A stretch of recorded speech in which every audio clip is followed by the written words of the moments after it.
Bismillahirrahmanirrahim. Assalamu alaykum hurmatli televizor ko'ruvchilar. Bu haftalik istiqlol xabarlari programmamizni ko'rishinglarni qizg'in qarshi olamiz. Men Abdullah Yalqun. Hurmatli televizor ko'ruvchilar, oldin bilan biz diqqatingizga bu hafta huzuringizga sunmoqchi bo'lgan xabarlarimizning asosiy mazmunini tunishtiramiz. Diqqatingizda Xitoyning Xotanda bir armiya shahri qurmoqchi bo'lganligi haqidagi xabarimiz bo'ldi.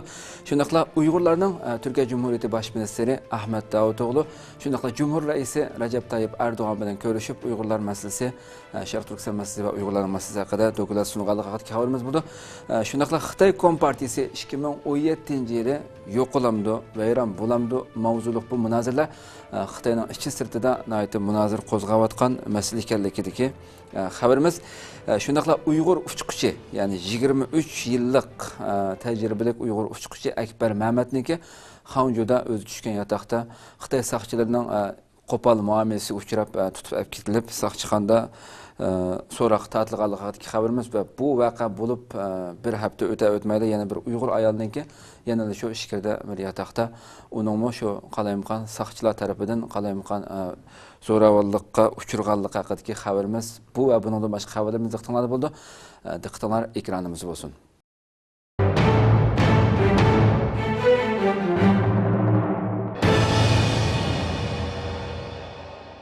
İstanbul'daki Uyghur Kur'an kursi ve ana til yasasındaki o'quvchilar ta'tilga qo'yib berildi.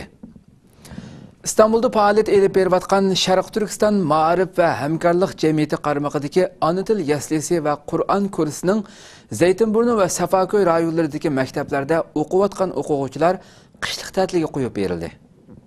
İstanbul'da faoliyat elib berayotgan Sharq Turkiston Ma'arif va hamkorlik jamiyati qaramog'idagi ana til yasasi va Qur'on kursining Zeytinburnu ve Safakoy rayonlaridagi sho'balarida ta'lim-tarbiya xizmatlari o'ngishli davomlashmoqda. Zeytinburnu rayonidagi Qur'on kursi va ona til yasasi o'quvchilari 2015 va 2016 yillari o'qish yilidagi birinchi mavsumlik o'qishni muvaffaqiyatli tamomladi. 21 yanvar o'quvchilarning onalari taklif bilan qatnashgan marosimdan keyin qishliq ta'tilga qo'yib berildi. İstanbul'da faoliyat elib berayotgan Sharq Turkiston Ma'arif va hamkorlik jamiyati Uyg'urlar to'plashib o'ltiraqlashgan Zeytinburnu va Safakoy rayonlarida Qur'on kursi va ona til yasasi ta'sis qilgan bo'lib, muhojiratdagi Uyg'ur farzandlarining Uyg'ur til savodini chiqarish, Qur'on o'qish va dastlabki islomiy bilimlarni o'rganish ehtiyojini qondirib kelmoqda. O'quv-o'qitish ishlarining taraqqiy qilishi bilan atrofdagi turk, qozoq va o'zbek oilalari farzandlarini bu Qur'on kurslariga berishga boshladi. Biz faoliyat haqida Zeytinburnu Qur'on kursi va ona til yasasining mas'uli Xurshida xonimni ziyorat qildik. Xurshida xonimning tunishtirishicha, bu mavsum jami 100 o'quvchi tarbiyalangan bo'lib, ularning orasida 88 nafari Uyg'ur farzandi, qolganlari turk, qozoq va o'zbek o'quvchilar ekan. 21 yanvar o'quvchilarning onalari taklif qilinib, marosim o'tkazilgan. Marosimda Qur'on savodini chiqargan va Qur'onni yodlab tugatgan o'quvchilarga ayrim-ayrim holda shahodatnoma tarqatib berilgan. Bu faoliyatning orqasida 22 yanvar juma kuni Safakoy Qur'on kursi va ona til yasasida marosim o'tkazilib, o'quvchilar qishliq ta'tilga qo'yib berildi. Juma kunidagi o'qish bitirish marosimiga Uyg'ur va turk o'quvchilardan boshqa yana ularning ota-onalari taklif bilan qatnashgan bo'lib, qizg'in kayfiyatda elib berildi.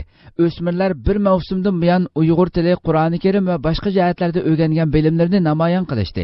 Bolalarga xos kuchuk til bilan Qur'on oyatlarini o'qib berish, she'r deklamasiya qilish va naqsha aytish qatorliq har xil shakllarda o'qituvchi ustozlari va ota-onalarga bo'lgan minnatdorligini, o'z tilaklarini ifodalashdi. Oxirida o'quvchilarga hadiya taqdim qilindi. Bolalarni bu Qur'on kursiga bergan va bu faoliyatga qatnashgan ikki turk xonim ziyoratimizni qabul qilib, o'zlarining bu Qur'on kursidan mamnun ekanliklarini bildirishdi.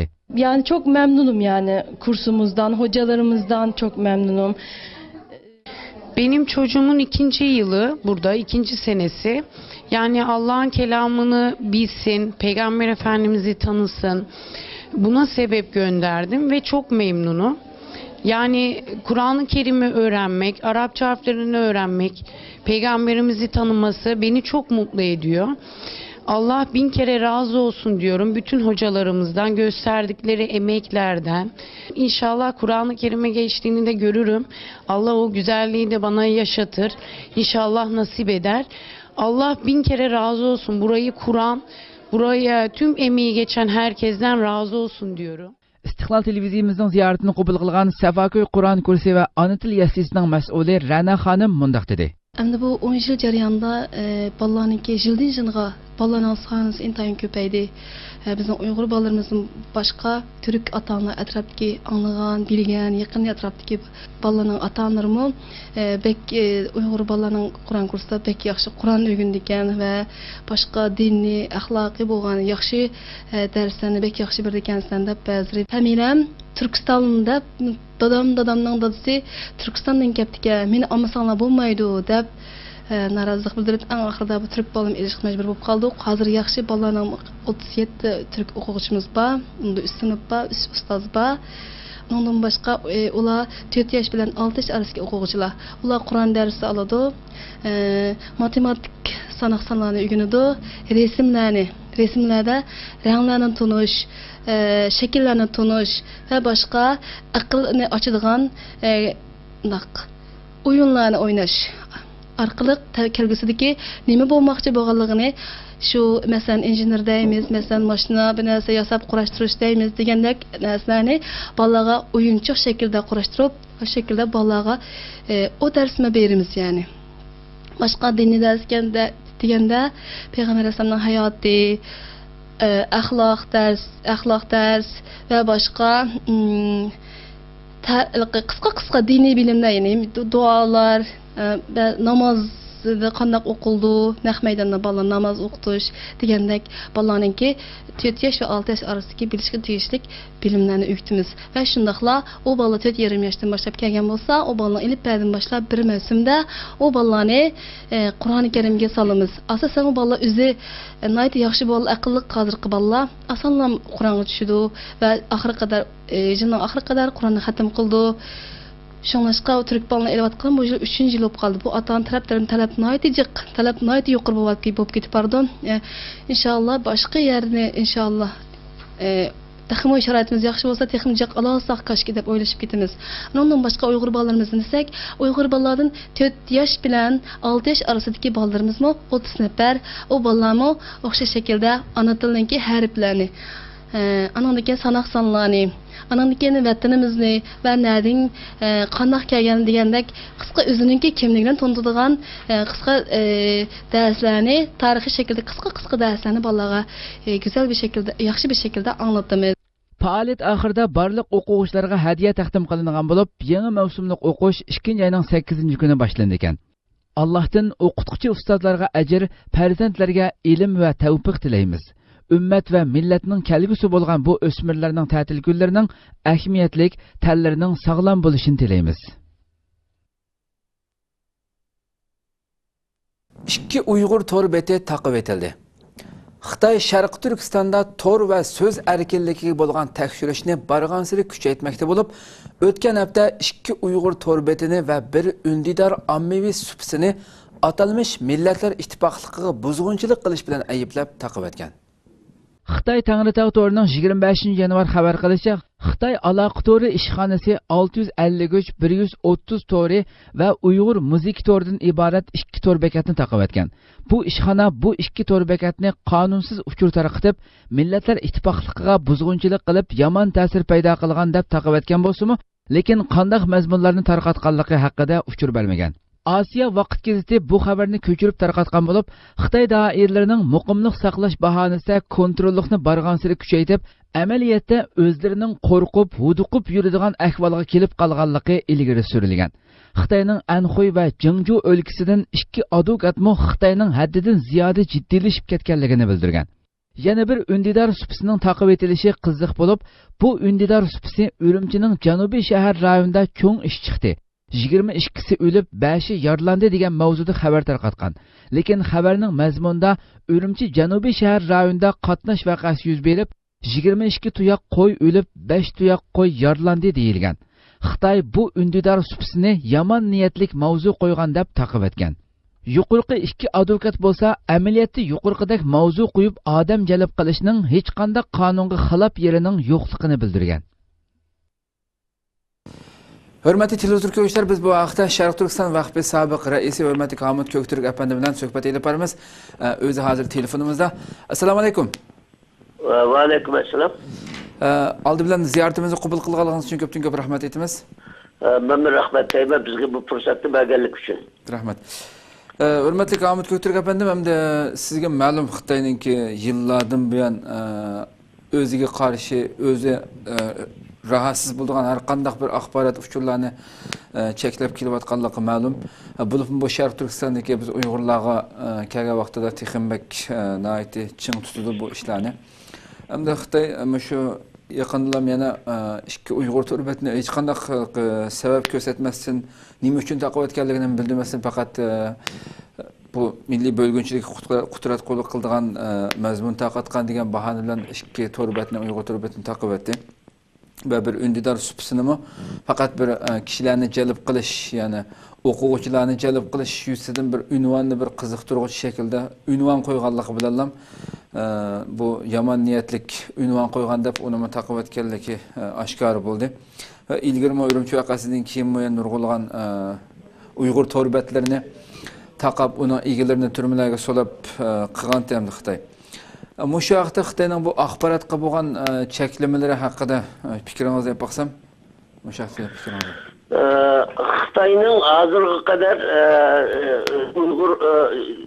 Uyg'urlarning xabar ilish, ya'ni bu asosli inson haqlaridan biri bo'lgan insonlarning xabarlashish haqqiga cheklab kelganligida buni bilamiz. Ammo hozirgi Xitoy diktatori Xi Jinpingning iqtidoriga kelgandan keyin bu Xitoyning cheklamalari bo'libmi? Xitoy bo'lmagan Sharqiy Turkiston, Tibet va ichki Mongoliya qatorliq Xitoyning asorati ostidagi va Xitoy tarafidan ishg'ol qilingan rayonlarda, o'lkalarda faşist, yani Hitler Almaniyasının işkinliğine uğraşıda mezgilede kılgan tatbikatlarını, icraatlarını yürgüzüvatıdı. Bu yürgüzgen, yani bu hazır bunun bundan çeklenişi bu kanunluk şekilde. Yani bu evvelden boğanla biraz mevzi, yani birbirine okşamagan şekilde şu rayondaki Xitoy amaldarlarınınki özünün şahsi fikri bilen bo'lgan bo'lsa, hozir buni qonunli holga keldi. Xo'sh. Xitoy amaldor og'ir ahvolda qolganligini oshkorildi. Sharq Turkistondagi Xitoy intizom tekshirish komitetining sekretari Shu Hayrong bir qism kadrlarning terrorlik faoliyatlariga qatnashganligini tilga oldi. Sharq Turkistondagi Xitoy intizom komitetining sekretari Shu Hayrong bir qism partiya a'zolari va kadrlarning atalmış terrorlik singib kirish va bo'lgunchilikka qarshi turishda ikki yuzlimini qilganligini, ba'zilarining hatto terrorlik faoliyatlarini qo'llaganligi, qatnashganligi va tashkillaganligini tilga olgan. U yana siyosiy intizom va siyosiy qoidalarni mangu birinchi o'ringa qo'yishni, ikki yuzlimini qilgan kadrlarni tepib chiqib jazolashni ta'kidlagan. Shu Hayrong 2015-yili Chongqingdan Sharq Turkistonga yo'tkab kelingan. Uning aytishicha 2015-yili Sharq Turkistonda siyosiy intizomga xiloflik qilish delolaridan 672 tekshirib chiqilgan. Shu Hayrong o'tgan yili noyabrda mush xil so'zlarni qilgan. Kuzatuvchilar uning so'zlarining Xitoyning ichki qismidagi ishonchsizlikni oshkorlab qo'yganligini ilgari surdi. Chet el axborot vositalarining xabar qilishicha, shuning yuqorqi so'zlari to'rda e'lon qilinib, bir necha kundan keyin o'chirib tashlangan. Xitoy Xotanda bir armiya shahri qurmoqchi. Xitoy ishlab chiqarish qurilish armiyasining Xotanda nahiya darajalik bir shahar qurishni planlaganligi oshkorlandi. Xitoy xabarining Xitoyning Sharq Turkistondagi ishlab chiqarish qurilish armiyasi 14-diviziyasidagi munosabatlik o'rinlardan egalashcha, yaqinda Xitoy Davlat ishlari ministrligi ishlab chiqarish qurilish armiyasi 14-diviziyasida nahiya darajalik Kunyu shahri ta'sis qilishga qo'shilgan. Kunyu shahrining ma'muriy rayoni shaharlik hukumat turishlik o'rni Bingtuan 14-diviziyasi bilan birdek bo'ladi ekan. Kunyu shahri turishlik 224-tuanning strategik o'rni nihoyatda muhim bo'lib, sharqda Xotan shahri bilan bo'lgan oraliqi 75 kilometr. Qaraqosh noyisi bilan bo'lgan oraliqi 50 kilometr keldi ekan. G'arbda Gumi noyisiga 110 kilometr, Qashqar shahriga 440 kilometr keldi ekan. Xitoyning ishlab chiqarish qurilish armiyasi Xitoyning ishlab chiqarish bilan shug'ullanadigan askarlardan tarkib topgan bo'lib, Xitoy Sharq Turkistonni ishg'ol qilib uzun o'tmayla o'tgan asrning 50-yillari nupus yo'tkab, mustamlika zaminni tutib turish maqsadida qurilgan. Hozir Sharq Turkiston tavasi ichida Xitoy armiyasining 10 shahri bor. Xitoy ikkinchi Qurban to'limini yasab chiqmoqda. Xitoy ishg'olchilari 106 yoshlik xotinlik momayni Beyjingda cho'lpon qilib bozorga salmoqda. Xitoy ishg'olchilarining markaziy televiziya stansiyasi Xotan viloyat Lob nahiya Chaharbog' yeza Xalifa Eriq kentidagi 106 yoshlik Uyg'ur momay Gülaver Mehmet Eminni Beyjingga opirib ziyorat qildirib, ta'til tashviqot qilmoqda. Yana texi uni Xitoyning bahor bayramlik san'at kechaligiga qatnashtirish uchun tayyorlamoqda. Xitoy taratqullarining 20-yanvar xabar qilishicha, Xitoy markaziy televiziya stansiyasining o'rnashtirishi bilan 106 yoshlik Uyg'ur momay o'g'li va nevrasi bilan Beyjingga elib berilgan.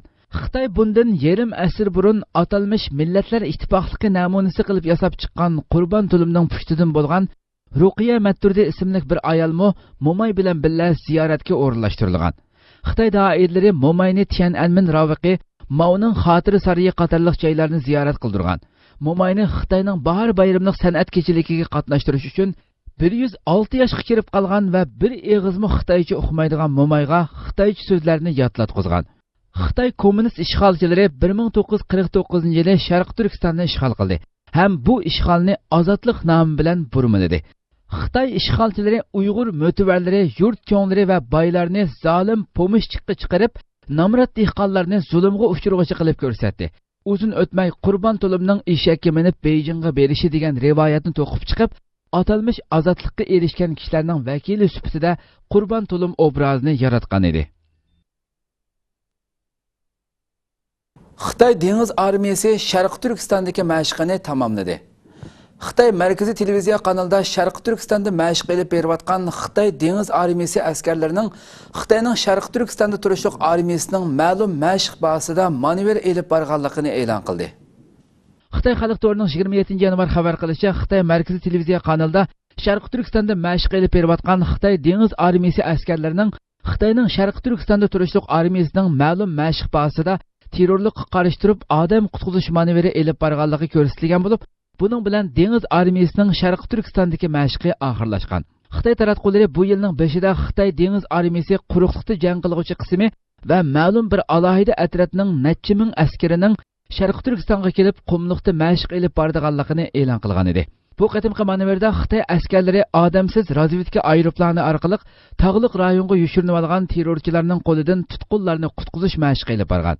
Xitoy Sharq Turkistonda atalmış terrorlik va bo'lgunchilik nomida bostirish elib berayotgan bo'lib, 2014-yili yakanda qo'lida temirning sunuqi bo'lmagan xalqni bombardimon qildi. O'tgan yili 11-oyda Bayda orasida ayollar va bolalar bo'lgan 28 kishini qirg'uvchi qurollar bilan etibdi. Xitoy bu harakatda butun armiya saqchi kuchini, shundaqla Uyg'ur xalqini izlashga soldi. Shundaqdimi qo'lida hech qanday qurol bo'lmagan kishilarni 2 oy izlagan. Bu jarayonda 9 Xitoy saqchisi fidoilar tarafidan o'ldirilgan. Sharq Turkistonda yana bir bola izlash e'loni.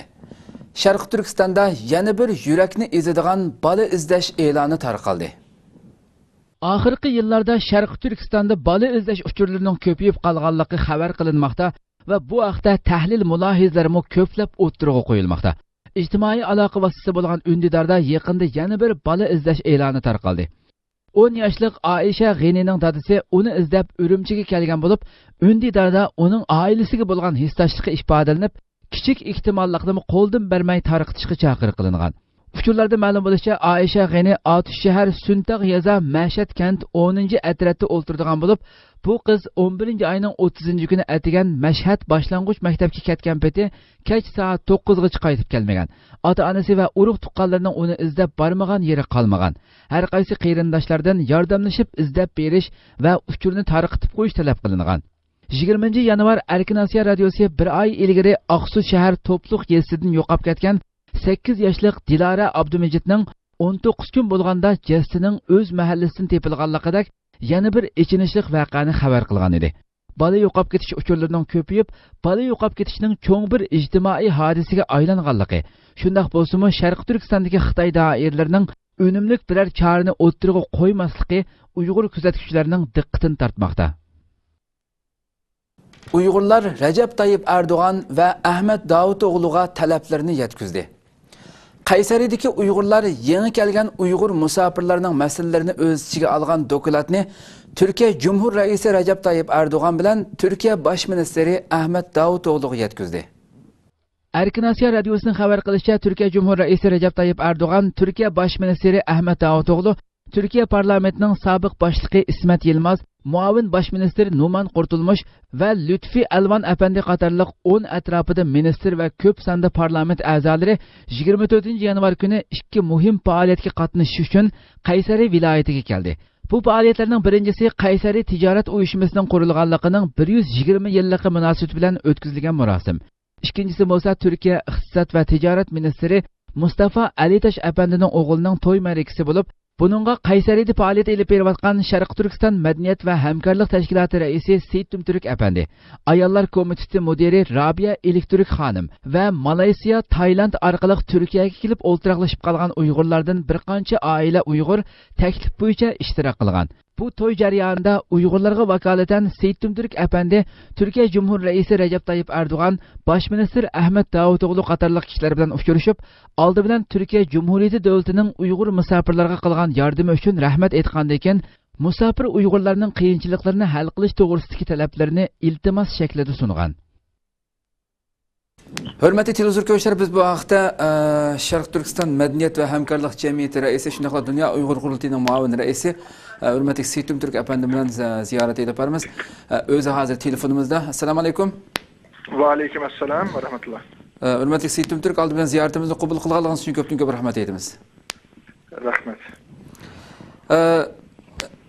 Siz hem de 24. sınavı şu Kayseri vilayetinde, Türkiye'nin Kayseri vilayetinde Cumhur Reisi Erdoğan ve Baş Minister Davutoğlu'nun ki katnışışı bilen ve başka ministerlerin bağlı devlet adamları katnaşkan iki türlük faaliyet için Kayseri vilayetiga kelgan şu fırsatdan faydalanıp Şarkı Türkistan meselesi şunakla Uygurlar hakkında aşağıda Kayseri'de yaşayotgan Uygurlar olsun ve Türkiye'nin amiyetdeki Uygurlar hakkında olsun taleplerinizni sundunuz. Muşahta bir malumat bergan bolsanız.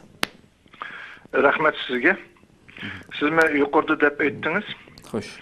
Birinci ayın 24. günü Türkiye Reis Cumhur Hürmetlik Recep Tayyip Erdoğan, Baş Ministeri Profesör Doktor Ahmet Davutoğlu, Türkiye Parlamenti Reisi İsmet Yilmaz Efendi, yana Baş Minister muavinleri Numan Kurtulmuş, Lütfi Elvan, yana ministerlerden takribi 8'dek minister ve 27'dek parlament azası bilen naiti golluk sanda, yani Türkiye siyasetinin ki işgalip en muhim erbapları Türkiye Parlamenti İktisat Ministeri Hürmetlik Mustafa Alitaş Efendi'nin ki oğlunun ki toy mürasimi ve aynı vakitte Kayseri Ticaret Sarayı'nın ki kuruluşunun 120. yıllık münasebeti bilen iki faaliyet için Kayseri'ye geldi. Biz Kayseri'deki Şarkı Türkistanlıkla hem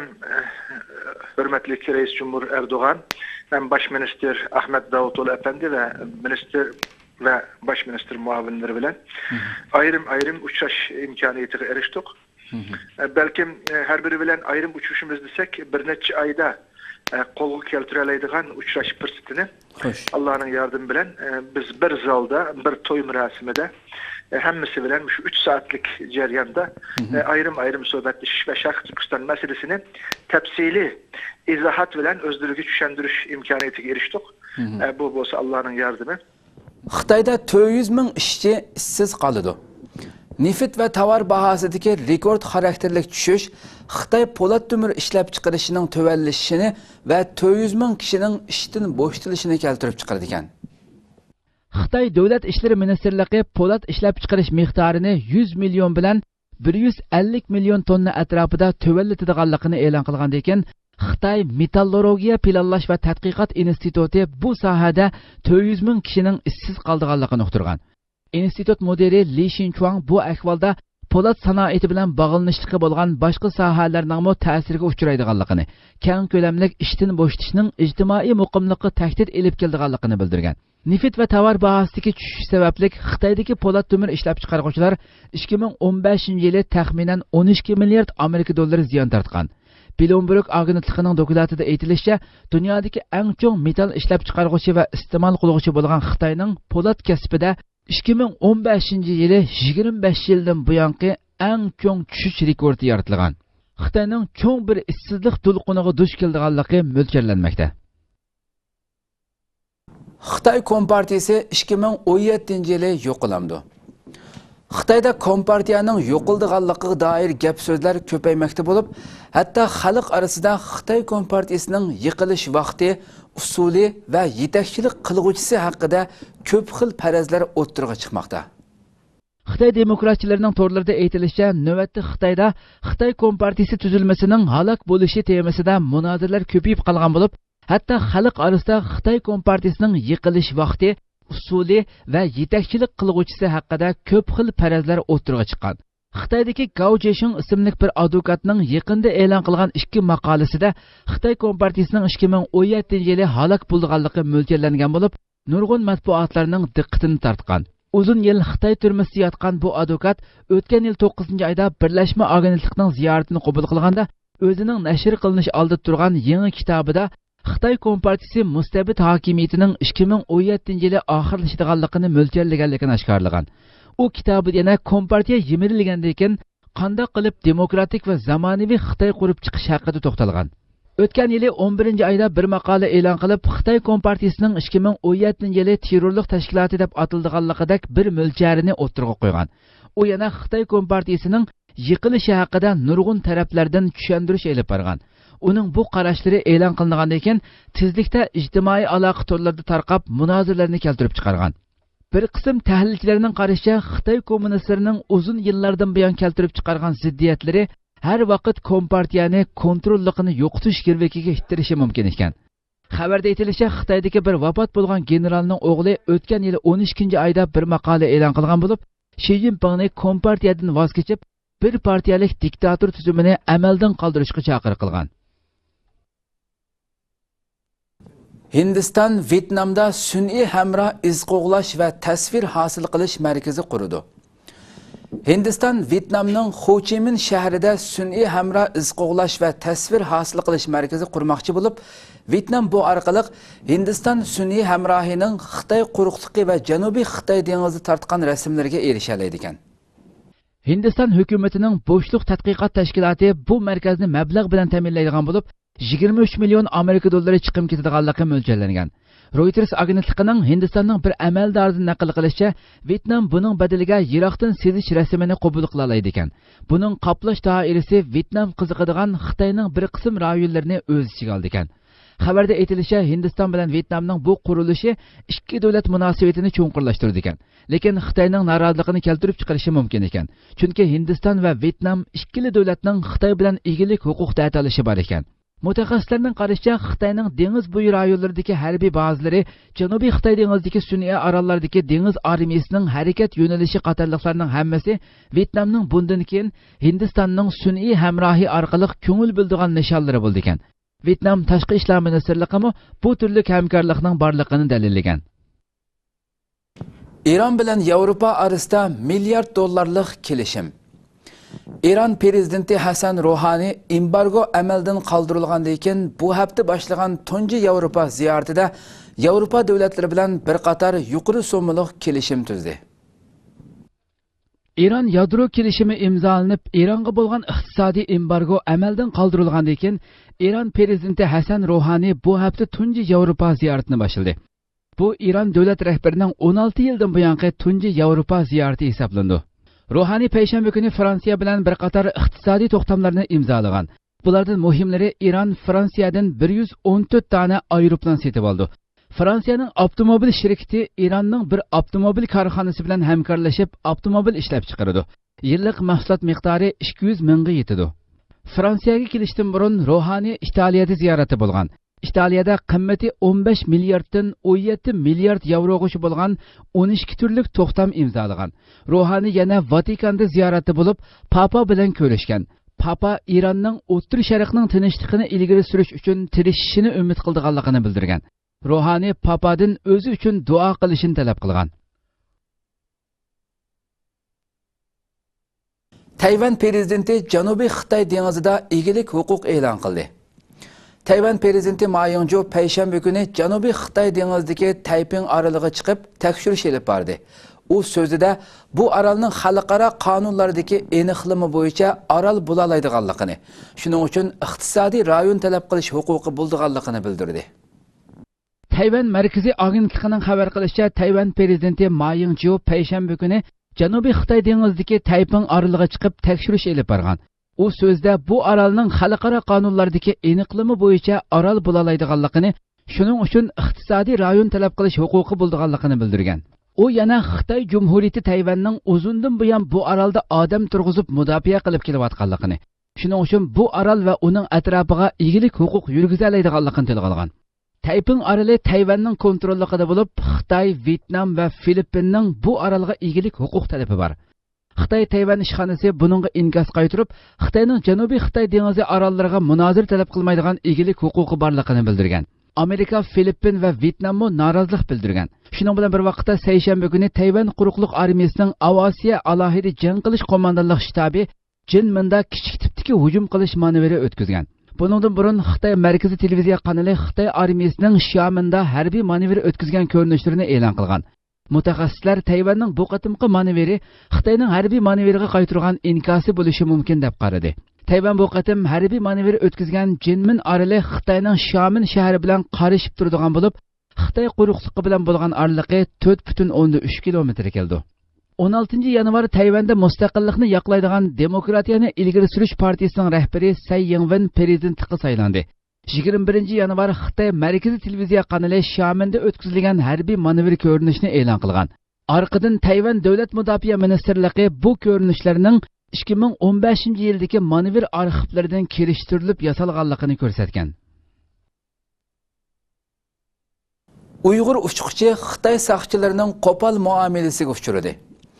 Xitoy Janubiy Avasiya shirkatining Uyg'ur uchquchisi kapitan Akbar Mamatning Hangzhou shahrida o'zi tushgan mehmonxonadan tutib ketilib, saqchi idorasida jinoyatchilarga o'xshash tekshirishga uchragandan keyin o'zining ochiq hissiyotini undidor saloniga yo'llashi bilan nurg'un to'rdoshlar uni qo'llab Xitoy doiralarini ayblashdi. Xitoy Janubiy Avasiya shirkatining uchquchisi kapitan Akbar Mamatning undidor to'riga yo'llagan uchurida saqchilarning qo'pol tekshirishiga bo'lgan noroziligini ifodalab mundaq yozadi. 23 yil bexatar uchishni tamomlagan bir uchquchi bo'lish sifatim bilan o'zimni xizmatimga sodiq, kasbda pishqan, qonunga rioya qiladigan rahbarlik va xizmatdoshlarimning hurmatiga erishgan biri deb biladim.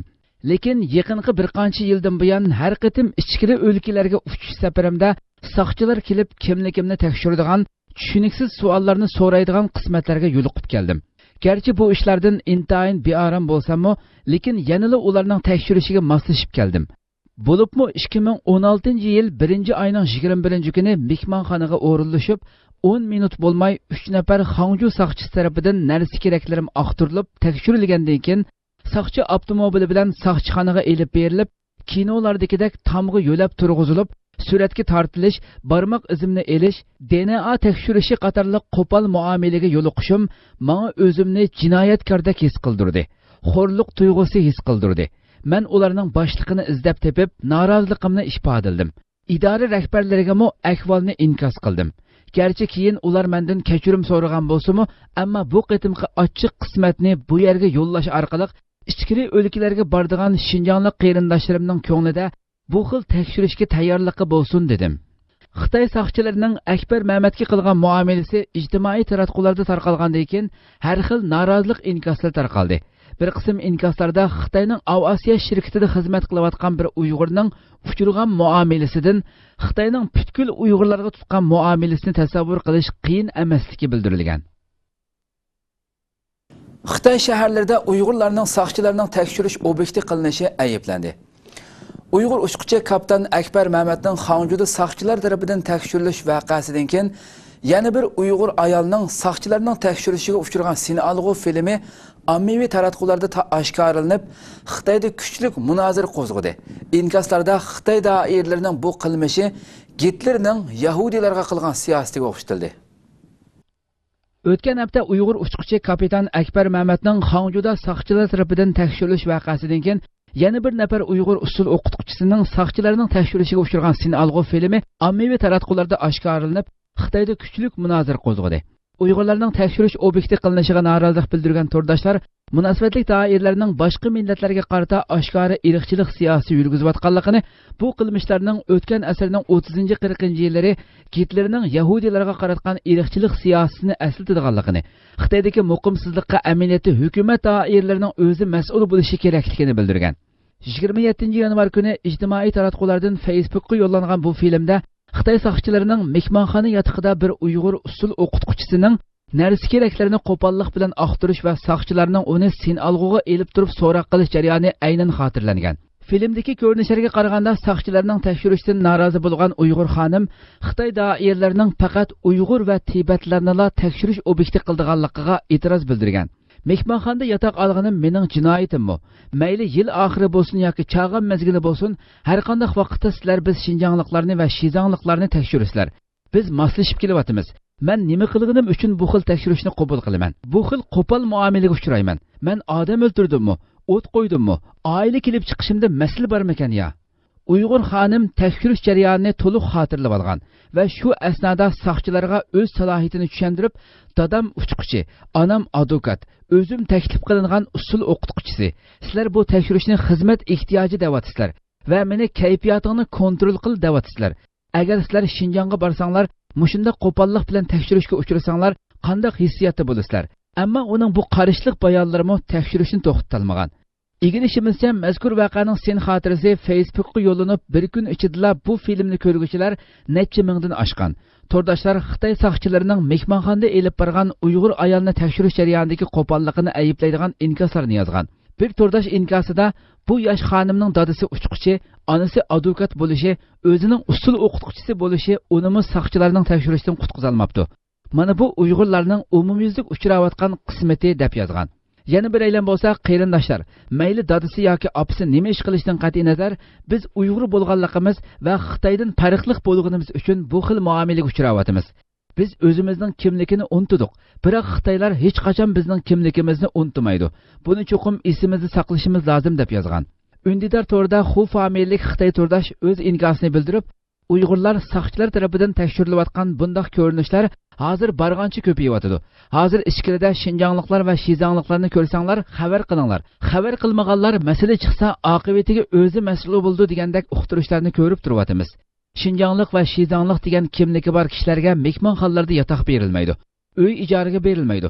Yotoq va uy olganlarni saqchilar ayni mushu filmdagidek tekshiradi. Saqchilarning tekshirishiga qarishlik qilgani uchun etib etilgan Uyg'urlar haqida xabarlarni ko'ryapmiz. Bu xil muomala menga Gitlerning Yahudilarga qaratgan irqiy kamsitish siyosatini eslatdi. Bu bek qo'rqinchli deb yozgan.